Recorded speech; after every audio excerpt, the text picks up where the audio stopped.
ngalan ng Panginoon ay matibay na muog, tinatakbuhan ng matuwid at naliligtas. Samahan niyo kami para sa ilang minuto ng taimtim na panalangin at ang lingap ng Panginoon ay ating hilingin. Manalangin po tayo. Panginoon naming Diyos, Ama naming makapangyarihan sa lahat, sa pangalan po ng iyong bugtong na anak, muli kaming sama-sama, kaming iyong mga nilikha, taos-puso nagpapasalamat.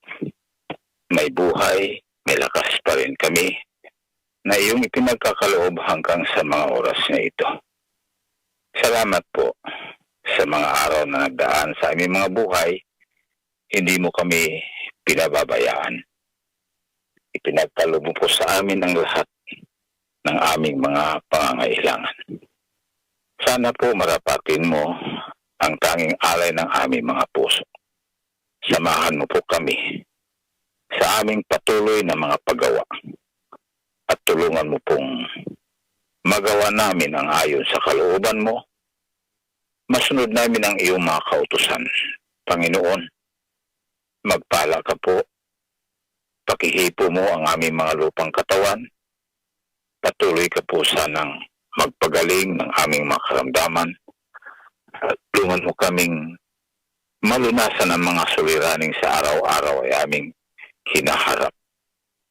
Sana makatugon kaming lahat sa dahil ng pagkakalikha mo sa bawat isa sa amin.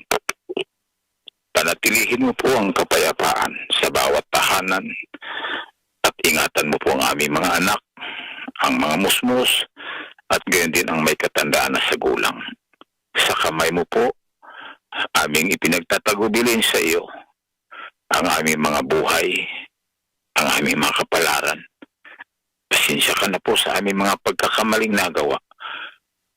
Patawarin mo nawa kaming palagi. Salamat po, Ama, sa pangalan ng aming Panginoong Hesukristo.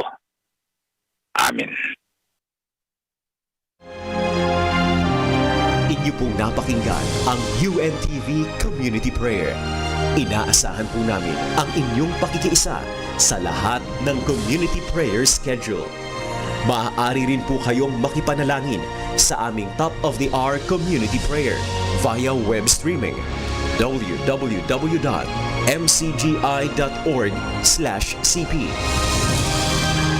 Building a prayerful nation through broadcast evangelization.